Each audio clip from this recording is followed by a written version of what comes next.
356 BC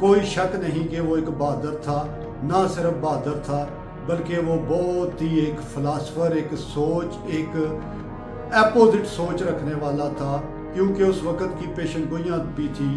اس وقت کے میسڈونیا میں، کیا یہ فلپ II کا بیٹا یا دیوتا کا، اس کو اس طرح کی پیشن گوئیاں بھی اس کی ماں کو ملی تھی کہ یہی بیٹا آپ کا ایک دن دنیا کو فتح کرے گا۔ آج کے اس پروگرام میں دیکھتے ہیں کہ کیا وہ پیشن گوئیاں سچ ثابت ہوئی جو اس کی ماں نے سنی تھی کہ یہ بیٹا دنیا کو فتح کرے گا؟ کیا اس نے دنیا کو فتح کیا، پرین کو فتح کیا، اور کیا وہ آخری جنگ جیتا؟ اور اس کے ساتھ ساتھ یہ بھی دیکھ لیں کہ ہندوستان کو سونے کی چڑیا کہا جاتا ہے۔ اس وقت کا کوئی بھی بادشاہ، کوئی بھی حملہ آور، کوئی بھی چور، کوئی بھی ڈاکو، کوئی بھی لٹیرا، کسی نے بھی حملہ کرنا ہو یا کسی بھی سوچ میں اگر دنیا کو فتح کرنا ہو تو دنیا فتح کرنے کا مطلب تھا ہندوستان کو فتح کرنا، سینٹرل ایشیا کو فتح کرنا اور ساؤتھ ایشیا کو فتح کرنا۔ وہ اس وقت کا جو ہندوستان تھا وہ اس طرح کا نہیں تھا، اس وقت چھوٹے چھوٹے راجواروں کی حکومت تھی، مگر اگر ہندوستان فتح ہو گیا، پرین فتح ہو گیا تو سمجھو دنیا پوری فتح ہو گئی۔ دیکھتے ہیں کیا فتح ہوا اور کیا نہیں ہوا، مگر اس کے ساتھ ساتھ یہ بات اس کو آپ کریڈٹ دیں گے کہ اس کی 32 سال کی عمر میں اس نے وہ کچھ کر دکھایا جو آج ایک صدی میں بھی کچھ نہیں ہوتا۔ اسکندر اعظم کی ایران پر جب اس نے ساری میسڈونیا میں ساری سمجھ لو اس وقت یونان سارا اس کا طوطی بولتا تھا، تو جب وہ ایران اور مصر اور ان تمام علاقوں کو فتح کرنے کے بعد نا، جب ایران میں اس کی قسمت کا کھیل دیکھے کہ اس کی ساری جو جنگیں ہوئی ہیں نا وہ دریاؤں کے کنارے ہوئی ہیں۔ جو پہلی اس کی ایران کی بیٹل آف دی گرینسیا وار ہے جو جیت ہوئی ہے، وہ بھی ایک دریا کے کنارے ہوئی ہے۔ دریا کی ایک طرف ایرانی فوج تھی اور دوسری طرف نا اس گریس اسکندر یونانی کی فوج تھی، مگر اس کے ساتھ ساتھ نا دریا کو اس نے بڑی دلیری سے عبور کیا۔ جب اس نے عبور کیا تو یونانی فوج کو بھی ایک حوصلہ ان کے بھی بلند ہوئے اور انہوں نے بھی دریا کو عبور کر لیا، مگر اس میں شہنشاہ دارا بھاگ نکلا تھا اور اس کے بعد اس کی، ویسے تو اس پہ میں ایک تفصیل سے بھی آپ کے لیے بھی ایک لاؤں گا ایران کی مکمل تفصیل پہ اس کی، مگر ایران سے آگے ہم جا رہے ہیں ہندوستان کی طرف، کیونکہ اس وقت فارس اور ہندوستان آپس میں نیبر ہوتے تھے کیونکہ یہ بیچ میں پاکستان نہیں تھا۔ تو اس کی جو بیٹل آف گرینسیا وہ جیتا۔ ویسے تو فارس کی جو سرحد ہے وہ پھیلی ہوئی تھی ترکیہ تک، تو جب وہ چلا گیا سمجھ لیں استنبول، وہ انطالیہ کے راستوں سے ہوتا ہوا جب وہ ایران میں اس کی پہلی بیٹل آف دی گرینسیا ہوئی، دوسری ہوئی، تیسری جو آخری اس کی گوگو میلا کی ہوئی نا، تو گوگو میلا کی ایک بہت بڑی بیٹل آف دی وار ہے وہ جیتا۔ اس کے بعد اس نے اپنے بیسیس کو بھی درخت کے جو اس کے ایک اور شہنشاہ بیسیس حکومت لے کر جاگا تھا، اس کو بھی دونوں درختوں کے درمیان باندھ کے گھوڑوں سے اس کو چیر پھاڑ دیا۔ تو دارائے جو ہے شہنشاہ داریو، اس کی جو ہے ایک بیٹل میں اس کی دونوں بیٹیاں اور بیوی اور وہ بھی اس کے قابو میں آ گئی، مگر اس وقت کے جتنے بھی آپ کہہ لیں حملہ آور کہہ لیں اسکندر اعظم کے ساتھ وہ الیگزینڈر دی گریٹ لگا اور اس نے اس کی فیملی کی بڑی دیکھ بھال کی، شہنشاہ داریو کی، مگر اس کے ساتھ ساتھ اگر دیکھ بھال بھی کی ان کو لادہ خیمے میں بھی رکھا ہوا تھا، تو اس کے ساتھ ہی دیکھ لے کہ اس کی بیٹی سے اس نے شادی بھی کی۔ افغانستان میں تقریباً وہ 2 برس رکھا، آگے جب وہ آخری بار بیٹل آف گوگو میلا جیتا تو افغانستان میں تقریباً وہ 2 سال رکھا، مگر افغانستان میں رہنے کے بعد اس نے ایک سردار کی بیٹی رخسانہ سے شادی بھی کی، مگر افغانستان میں وہ سمجھ گیا تھا کہ اگر میں تلوار سے افغانیوں کو نہیں جیت سکتا، اگر جیت سکتا ہوں تو پیار محبت سے اور اخلاق سے اور کسی اور اسٹیٹک سے ہی میں جیت سکتا ہوں۔ اسکندر اعظم کی ایک بہت بڑی جو حکمت عملی تھی نا جنگ کی، اس لیے اسے گریٹ جنرل اور گریٹ کمانڈو کہا جاتا ہے کہ گریٹ وہ ایک بہادر کمانڈو تھا کہ وہ جنگ کے دوران ایسی حکمت عملی بناتا تھا کہ اٹیک دائیں سے کرنا یا لیفٹ سے کرنا، یا سامنے سے کرنا یا پیچھے سے کرنا، یا ابھی میں نے اٹیک کرنا یا ڈیفنس پوزیشن پہ رہنا ہے۔ تو تقریباً 2 سال اس نے افغانستان میں گزارنے کے بعد ہندوز ویلی جو دریائے سندھ جسے کہا جاتا ہے اس کو عبور کرنے کے بعد وہ انٹک سے انٹر ہوا اس وقت کے ہندوستان میں، اور آج کے ماڈرن جس کو پاکستان کہتے ہیں۔ آگے ٹیکسلا کی جو سلطنت ہے وہ راجہ امبی کی سلطنت تھی۔ پہلے شاید اس کی سوچ میں تھا کہ مجھے ہندوستان میں بڑے بڑے راجواڑوں سے ریزسٹنس ملے گی، مگر راجہ امبی نے پہلے ہی اس کے ہاتھ پہ بیعت کر لی تھی، اس کی اطاعت قبول کر لی تھی، اور نہ صرف اطاعت قبول کر لی تھی بلکہ اپنے فوجی، اپنے مال مویشی، اپنے گھوڑے، بکریاں، بگروٹے سب اس کے آگے پیش کر دیے تھے۔ بالکل اس نے اس کے آگے سمجھنے کے اطاعت کے ساتھ ساتھ اس نے اس کو ساتھ جنگ میں بوسٹ دینا اور اس کا ساتھ دینا بھی شروع کر دیا تھا۔ راجہ امبی ٹیکسلا کا وہ بادشاہ تھا، اس وقت ٹیکسلا کی اپنی ایک سلطنت تھی۔ تو 1 مہینہ اس نے نا راجہ امبی کے پاس گزارا۔ راجہ امبی کے پاس گزارنے کے بعد اس نے رخ کیا، ایک میسج بھیجا راجہ پورس کو کہ میری اطاعت قبول کر لو اور مجھے آ کر دریا کے کنارے میں ملو۔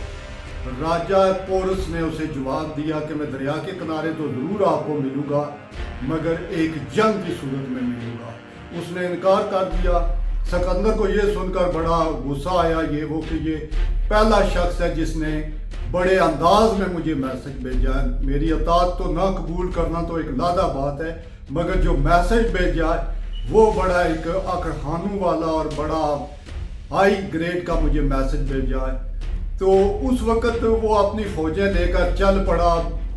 دیکھ لے آگے وہ راولپنڈی کے ساتھ سے ہوتا ہوا دریائے سندھ اور جہلم کے آگے پیچھے ہوتا وہ آگے چل پڑا، گجر خان کی دوسری طرف سے نکلتا ہوا، سواوا سے نکلتا ہوا وہ دریائے جہلم کے ایک کنارے جا کر بیٹھ گیا، کیونکہ آگے مونسون کی ہوائیں تھی، دریا کی طغیانی بہت اپ آئی ہوئی تھی، وہ دریا کو کراس نہیں کر سکتا تھا۔ آگے راجہ پورس بھی اپنی افواج کو، اپنی سینا کو لے کر آ گیا، مگر مورخین کی یہاں ڈیفرنٹ رائے ہے، ڈیفرنٹ ہے کہ راجہ پورس کے پاس تقریباً 50,000 فوج تو تھی، گھوڑا سوار، دستہ سوار، میدانی فوج، تیر انداز سب تھے، مگر اس کے ساتھ ساتھ جو ایک اس کو پلس پوائنٹ جاتا تھا وہ اس کے پاس 130 ہاتھی تھے۔ نہ صرف وہ ہاتھی تھے بلکہ وہ ویل ٹرین ہاتھی تھے۔ وہ جو جنگ کی مہارت ایک فوجی رکھتا یا ایک عام سپاہی رکھتا، وہ ان فوجیوں کے پاس کی طرح کی مہارت اس کے ہاتھیوں کے پاس بھی تھی۔ راجہ پورس کے پاس ہاتھیوں کے علاوہ چیٹس، ہاتھی، گھوڑے، تیر انداز بہت ہی مضبوط اور اسٹرانگ نہ صرف آرمی تھی بلکہ وہ سکندر اعظم کی طرح خود بھی ایک دلیر اور بہادر کمانڈو کی طرح سامنے آیا۔ دریائے جہلم کے دونوں طرف، جو دریائے جہلم ریاست جموں و کشمیر کے درمیان سے جاتا ہے، ایک طرف پاکستان کی حدود ہے اور دوسری طرف کشمیر ہے۔ اگر آپ دینا سے اس کو کراس کریں گے یا نکودر سے یا کہیں سے، تو آپ ادھر انٹر میر پر کھڑی، میمم پور اور اس علاقے کسیپر کی طرف چلے جائیں گے، اور اس طرف اگر آپ جائیں گے سواوا سے ہوتے ہوئے تو رائٹ آپ کے جو ہے نا قلعہ رتاس آئے گا، اور جہلم کی دوسری طرف کا جو علاقہ ہے نا آگے چکوال کہہ لیں یا جس طرف بھی منڈی باؤدین کی طرف آپ نکل جائیں گے، تو یہ دریا کے دونوں طرف ایک دوسرے کے آمنے سامنے بیٹھ گئے۔ ہاتھی جب جنگ کے طبل بجے اور نکارتے تو اس کے راجہ پورس کے گھوڑے دبک جاتے اور خوف سے ادھر ادھر بھاگتے، مگر کوئی بھی دریا کو کراس نہیں کر رہا تھا۔ مگر سکندر اعظم نے نا ایک حکمت عملی سوچی، کیونکہ یہی پہ میں نے اس کو میں کہا تھا کہ وہ ایک فلاسفر، ایک سوچ اور حکمت عملی جو ہے نا اس کی جنگ کی، کہ اس نے اپنے 5,000 گھوڑا سوار اور کچھ تیر اندازوں کو دریا کے کنارے کنارے بھیجنا شروع کر دیا کہ کہیں سے دریا کا بہتر